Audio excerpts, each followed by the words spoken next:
What makes the achievement of emotional sobriety so difficult is the habits we have, the patterns we have in our behavior, the habitual ways that we've come to think about things. We have to really become aware of those things in order to challenge them, because the consciousness that has created a lot of the problems in our life cannot solve it, cannot change things. So what happens is the first step is waking up.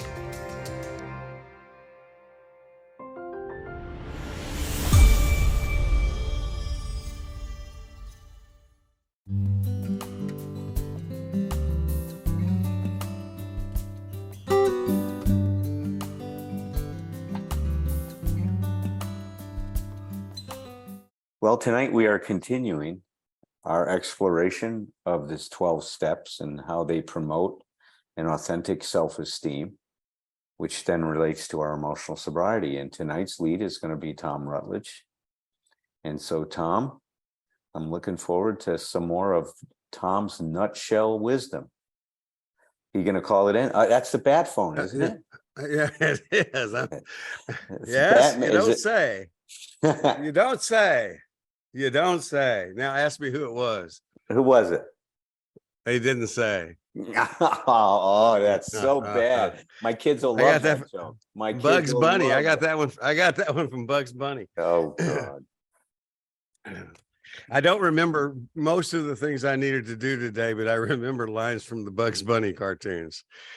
You know, and I always have the Beverly Hillbillies theme song taking up space in my head where other things could be. You know, we could use the storage space. Well, listen, I definitely think you should leave your mind, your brain to science, so we could try to understand what is going on in that cerebral cortex of yours.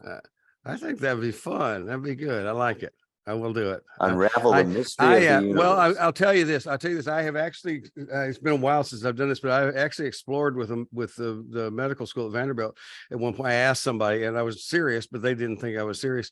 I was trying to leave my body to their medical school, but with the stipulation that it be used only for practical jokes. You know, like you know, you use my hand to shake somebody's hand and it comes off, and you know, or my head's in somebody's locker. You know, it's like I would love to leave myself to just that. That would be so much fun. So anyway, well, you know, you always have a way of putting a smile on my face, and that's a good thing. That's a really good thing. I'm glad. I'm glad. I can use some smiles these days. Well, I if I can do that, I'm doing well. I appreciate that. So, I don't know. My name's Thom. I'm an alcoholic. I'm a control freak. I'm a recovering asshole. What else am I? I'm a lot of things. It's like, actually in my very first book, Simple Truth, I one of the last chapters is just called generic addiction, because I pointed out at the beginning of that I just got so tired of listing all the things I am recovering from, that I just thought I need to own that I am a talented addict. You know, give me something and watch me work. You know, just watch me perform this wonderful talent of addiction to things. And you know, and there used to be back in the day, there was always this debate about whether there was such a thing as a addicted personality, you know. And I think most of us who were sitting probably in this room would just go like, it's a debate, you know. Why would that's not a debate? That's the personality I have. So I don't know that this is a lead into step 11 as much as it is a couple of things I just want to point out, and I'm going to about this briefly is, you know, I just want to kind of go back and as much as I make jokes about Alan going back and reviewing all of the steps all the way up to the thing, I also have a tendency to want to go back and review. And one of the things I just want to review is that each time we have gone through these steps, how many times have we done it now, Alan? I think this is the third time. Yeah, okay, it's because Third time through, I think third time they're looking at the steps from yeah. different Yeah, perspectives. yeah, and each time it's really been cool because it's and I think about what Herb says about the different looking through the different lenses. I really have experienced the 12 steps in these times in very different ways than I have ever before, and in some ways seeing things, getting a lot of times seeing things that I have never seen before. Um, what I decided to do tonight is just what I want to talk about in a way is just kind of what not so much step 11 itself as much as what step 11 inspires in me. And I think what I also want to a point I want to make, and many of you may not need this point at all, but there have been times in my life where I needed that, and I needed the permission to trust permission to trust myself and my own internal process and even my own wisdom, and and and what I've noticed I've been doing this time through with the steps is especially a very different, or not so much totally different, but a way of taking notes when you other guys were talking. Um, that has really been helpful to me, and it is I sometimes will write down what you're saying because it's like, okay, I like the way you said that, or this is a concept I want to share with I want to remember, I want to share with somebody else.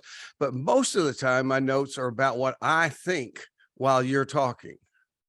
It's like and that's what I'm saying, what it activates in me. And I really like the idea. It feels like such a nice collaboration, much like when we have our conversations afterwards. But I find so what I want to say to everybody, if you don't or haven't taken notes with that kind of thing in mind, is like write down what you think, write down what it brings up in you, not just like taking notes in a class. It's like, because this is I mean, there is nothing that's more personal than this. And so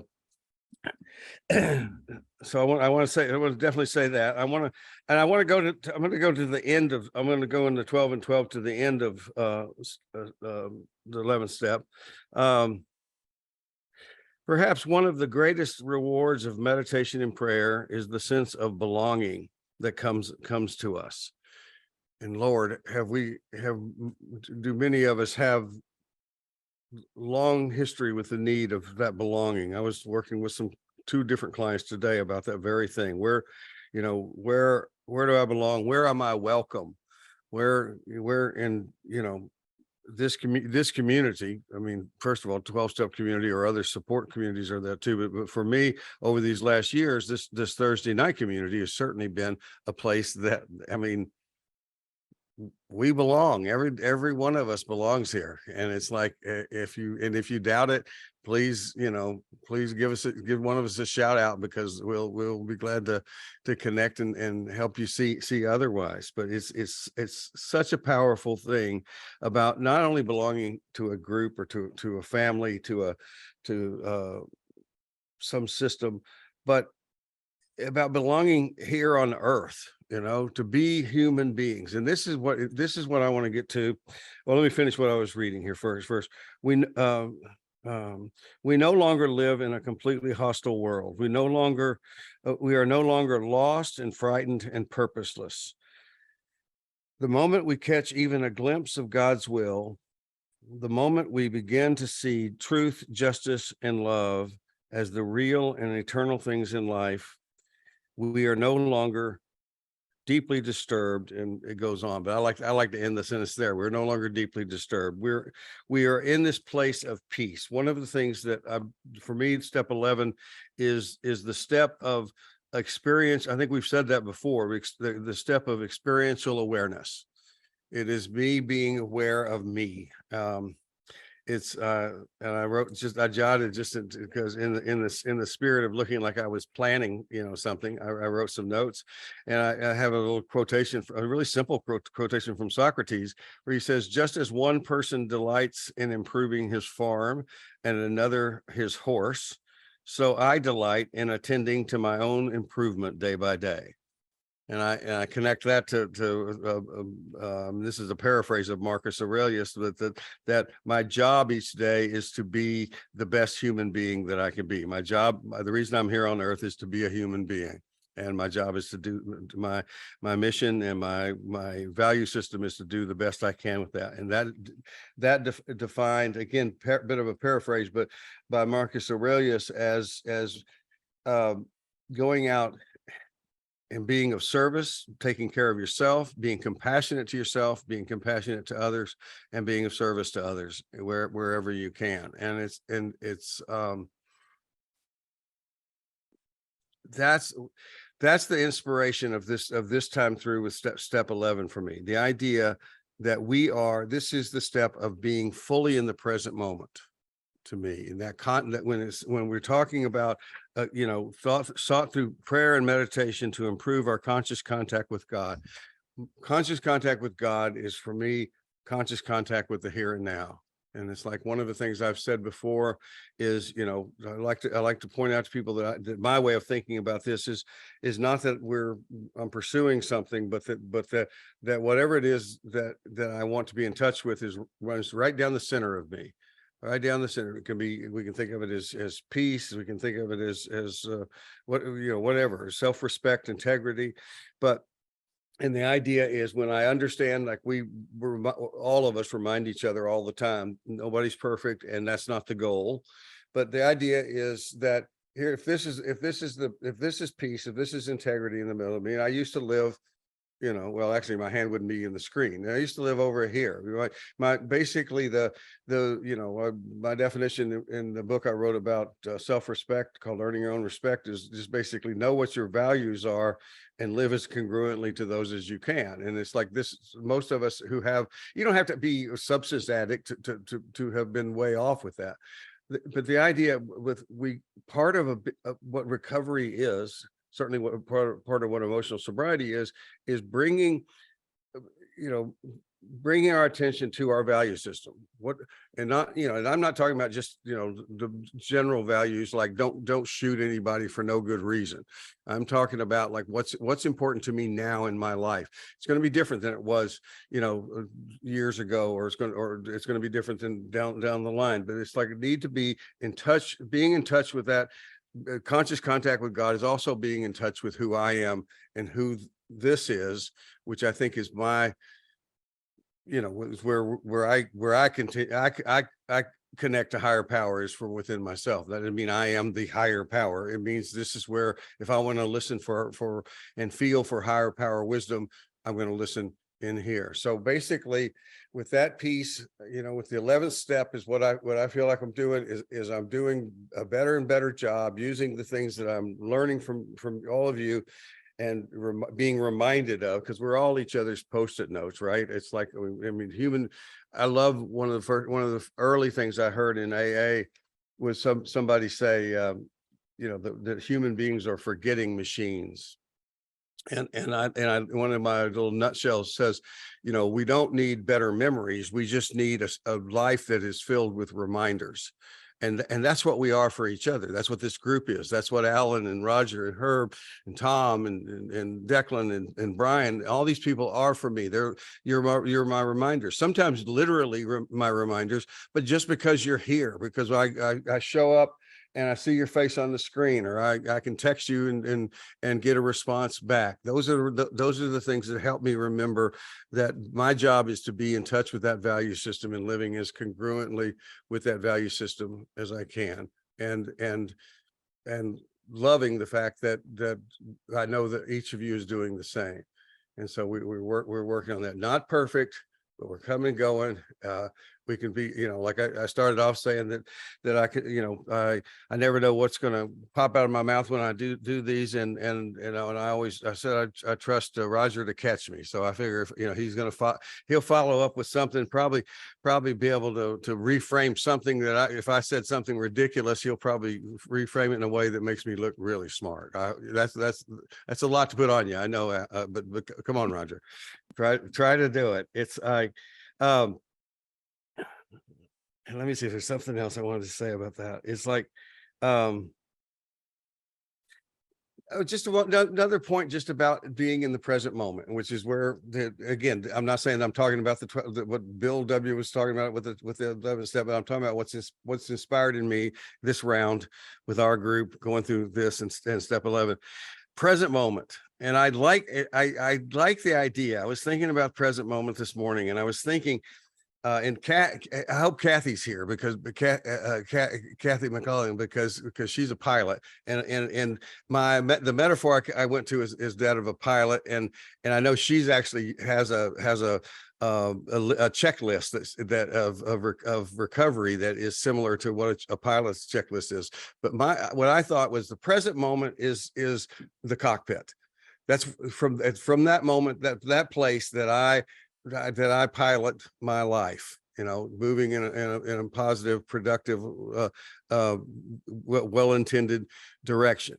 And whenever I'm worrying and upset or anxious or distracted, then what I've done is I've gotten up and I've wandered out of the cockpit. Okay, so what do? We got to bring me back home, put me down in the cockpit. And what do we do? What is this checklist? What is the list we go through? It's our value system. What are the things I need to pay attention to every day? And I don't have to go through it in great detail every single day. It can be something just as simple as a couple of things that I want to focus on today. This morning, I wrote down at the end of my morning meditation, I call them rules, but it's just a rule for the day. And it said, do something that you've been avoiding doing. And that's it. That's just the challenge I gave to myself. It's Central Time. It's 9:30 here. To my knowledge, I'll have to revisit this, but to my knowledge, I have not done that.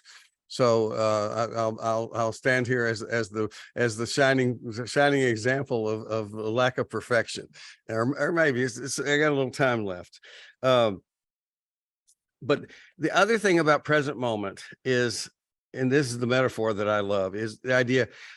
Of course, present moment is everything. It's an eternity, but it's like, for this little metaphor, I think the present moment is a small little space, and it's so small that if I want to get in there, I can't bring my worries and my frets and my anxieties and my fears and my distractions and my fantasies. I can't bring them with me. I have to leave them outside to be in the present moment and function. Now I can reach out there and go. I can go out there and get and connect with them, but I can't bring them into the present moment because they won't fit in this little space. And so I've been using that just for today, actually. I was thinking about this tonight and thinking I love that idea of having that, not restriction, but that harness that I can put myself in that feels comfortable and safe. And it's a place that as long as I'm operating out of that place, that present tense, knowing that my decisions about how I interpret the world and how I act in the world always happen in the present tense, and everything begins in the present tense now, always. And anything that I've not done well, or I don't like, or I haven't done, anything can be started over right now in the present tense. And to me, that's the conscious contact with the all that is, that this step 11 has inspired in me. So peace out.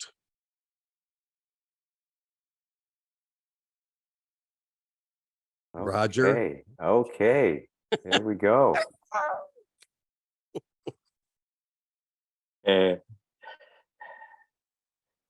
All right, gentlemen. Let's have a discussion. Raj, since Thom put you on the spot, why don't you start? Can you help him? Squarely on the spot. I have no interest in helping Thom. Thom stands. Thom. Well, Thom, hey, welcome to this community, this loving, supportive community. Yeah, really. Thom helps himself beautifully from my perspective. Hear me. I have no interest in. I have we no had interest in 133 helping. participants. It's dropped to 5. How did that happen? Hear what I'm saying. hear what I'm saying. Thom is more than able to help himself. He needs no help from me with what he says, right? Psychobabble. Doesn't it sound like psychobabble, Thom? Does that sound like psychobabble? He's working his way around something. Yeah, I know he is. Watch out, Thom. It's coming. I have at least a suspicion about what I mean. All right, I have a suspicion about what I mean. So last week I talked about God as love, not being the only thing by any means that I think of God as being, but one piece of it.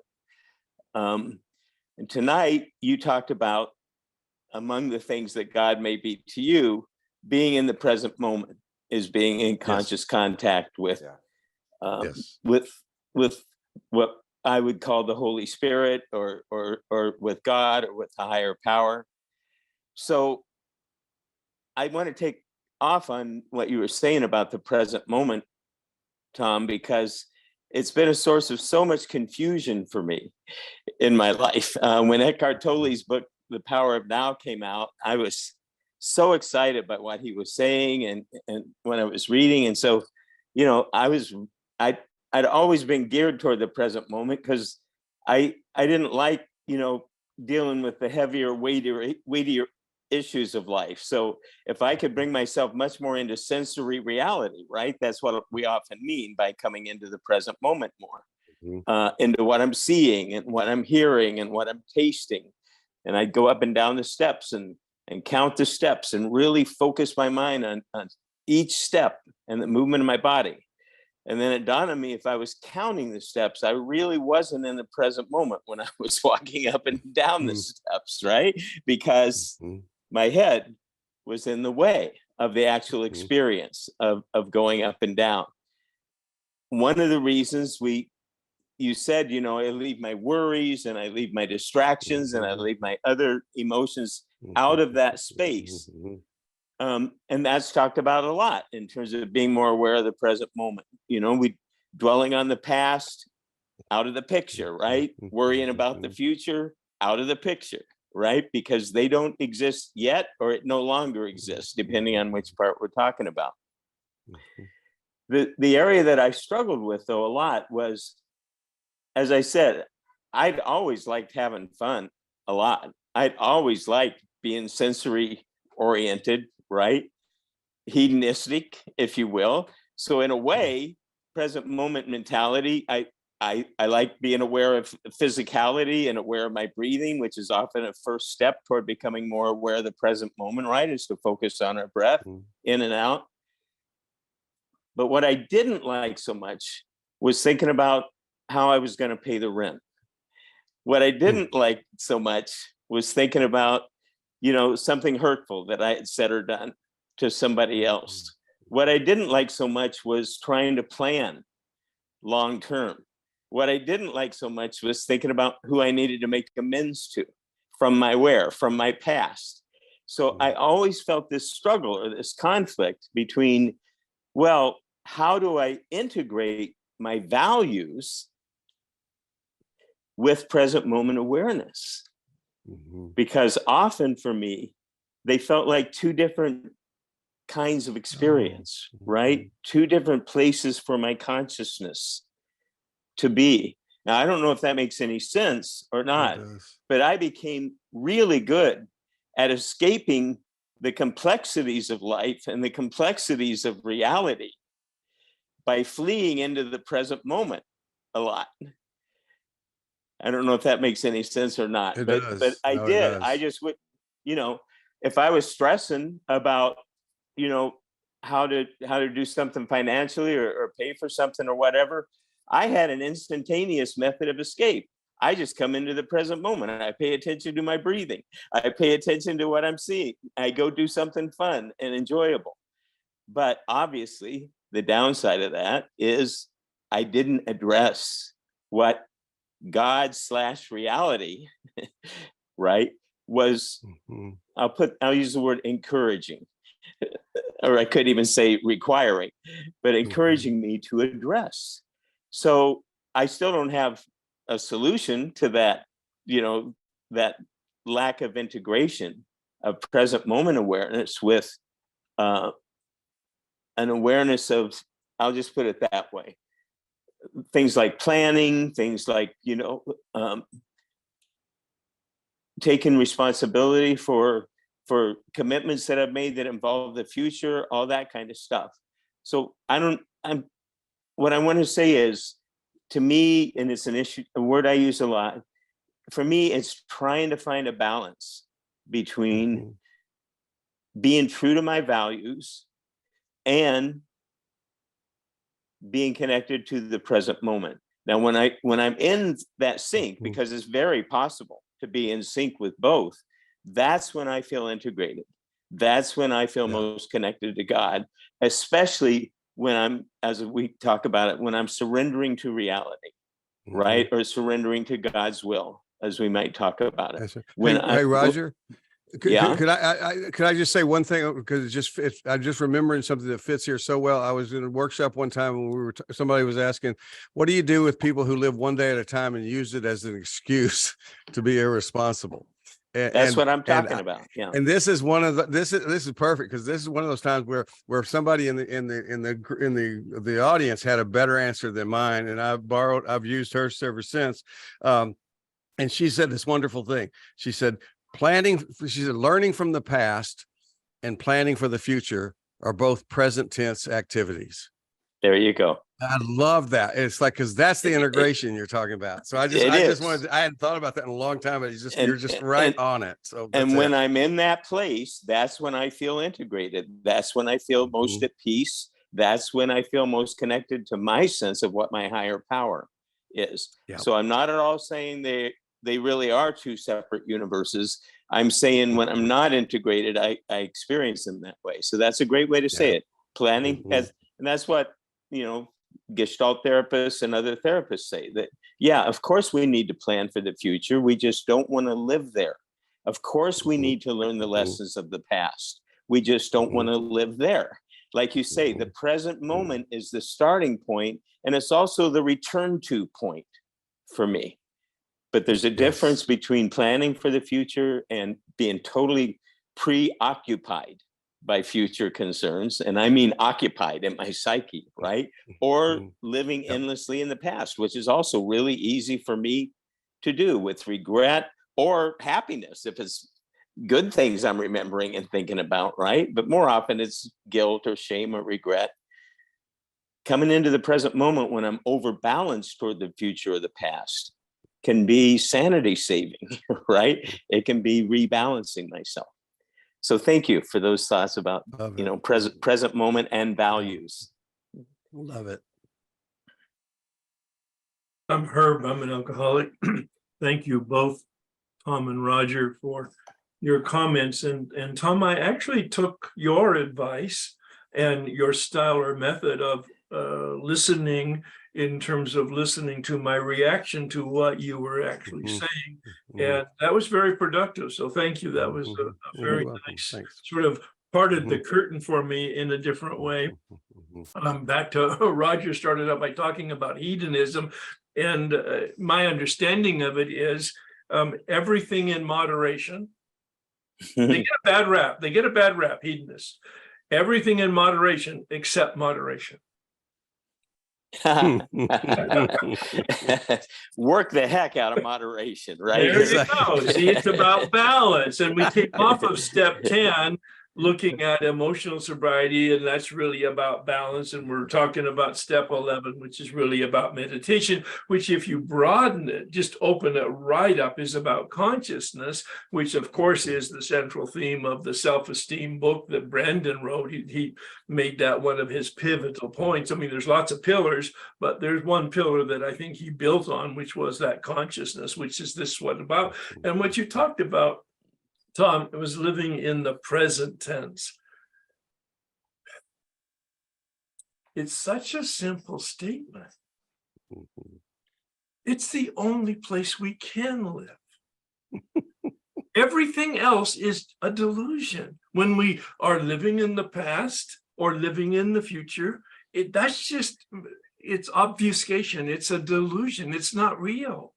The only place that we can actually live is in the present moment. And my current sort of reflections on this is that that's what reality is. It's this actual, oh, there it went. Oh, there it went. It's kind of like one of the Greek philosophers was standing in the river and he said, it's always changing. Reality is always changing. I can stay kind of like in the flow, but reality, the flow is always changing. And that's my synonym for God or the divine. I try to avoid those terms. And the whole point about the 12-step process is about relationship. A relationship with life and a relationship with myself and a relationship with other people. And I wrote a reflection on thinking about this God thing, this divine thing, this immaterial thing, this spiritual thing. God is consciousness. That's the flow. I'm reading a book right now and I'm not going to get into it because I haven't finished the book, but he talks about the emergence of evolution. God is evolution emerging. And I thought, how nice. I love the words and it's got juice in it for me.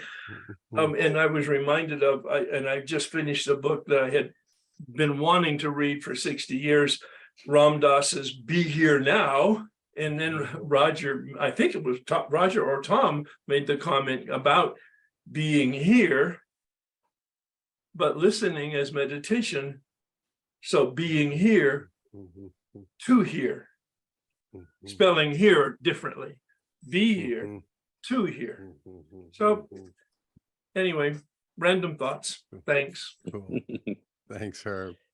Wow, you guys, you're turning into philosophers. Yeah, right. All of you. My goodness gracious. I feel like I'm with Socrates and Plato and Aristotle here. Aristotle. Well, in my case, it's Play-Doh, Alan. Play-Doh. Oh, Play-Doh. very good, Roger. I call this group Four Old White Men Talk, finally. Well, listen, I wanted to focus on his will for us for a minute. Not saying that I understand that, please. I don't believe that I totally understand it, but I do think I have some sense of what that might mean. And I want to talk about that a little bit. You know, one of the things that Herb and I did is we spent some time with Father Richard Rohr. And it was some incredibly valuable time in my own personal recovery because Herb really opened up a dimension to my recovery in terms of my spirituality and really starting to integrate that more. And what started to converge for me in the time I spent with Herb and with Father Richard Rohr and in my own work as a therapist and in my own personal therapy was this idea of wholeness and moving towards integration. And I don't think of integrity as a moral thing. I think of integrity more as a wholeness. And it's very interesting that his will for us may be a holiness, is that we are moving in the direction of integrating all of our fragmentation that occurs through life in terms of trying to reach some kind of wholeness or holiness. Now, I believe that is a God-given process that begins early on. As soon as we're born, we start moving towards differentiation and towards becoming what we can be. Now, as Herb has said many times before, God has also given us free will. So we can choose to continue the path of integration and wholeness or holiness, or we can go ahead and take a right turn somewhere, or a left turn, or a U-turn. I like U-turns myself. I seem to go backwards a lot, but I think that is where our will comes in. And you know, we hear this question all the time. If I've heard somebody ask Herb this once, I've heard it a million times. Herb, how do I know if this is God's will? How do I know? pay attention to your life. If your life is flowing and it's working, and that doesn't mean you're happy all the time. It means if you are becoming alive, a lot, it's very interesting. As many of you know, I'm going through an incredible personal crisis. That's just, anybody that spent any time talking to me knows I'm so opened up and I'm feeling so much at this particular point in time. And that's one of the things that somebody said to me. It says, Alan, believe it or not, you are more alive now than I've ever experienced you being before. Very interesting. I've never thought of being so open to what my experience is, and especially pain is a part of the experience of being alive, but it so much is. And it's part of that wholeness and holiness. It's not just about being happy and serene and content in our lives. It's about being present to the experience we're having and being able to absorb it and let it move us in whatever direction it needs to move us. I do have a sense that I am really moving towards a very, very different state of consciousness through this whole experience I'm having. And right now, I'm still in the middle of this, so I can't tell you what the hell it's going to be. All I can tell you is I know there's something cooking because the temperature is turned way up and I'm doing a lot of bubbling. I'm doing a lot of crying and I'm doing a lot of things right now. But anyway, that seems to be a reflection for me now on, is what is, sought through prayer and meditation to improve our conscious contact with God, praying only acknowledges his will for us. Well, it's definitely whatever his will is for me would not have been in my plans. Let me put it that way, because I would want to control this whole experience. And the one thing that I'm feeling right now is that there's not much control in my life, that I'm quite powerless over so many things. I hear a lot of people criticize the 12 steps, that they're old-fashioned. I can understand that criticism. They were written back in 1935. Some people that are agnostic have difficulty with the word God used in the steps. For me, I look at the process that's involved, the forces that the 12 steps generate are so powerful that I think they're ageless. There's this interesting phenomena that happens when you work the steps. They create a charge and then a discharge. The first step, we're powerless. Our life has become unmanageable. It creates this charge. We're in big trouble and we don't know what to do. And then step 2 comes along and it says we have hope. That charge, that existential crisis that we have is resolved. What's happening here is parallel to life. We charge ourselves when we breathe in. When we exhale, we discharge. That's the rhythm of life. And the way I love to think about the 12 steps, it's helping us get connected to the rhythm of life so we can learn how to show up in a good way.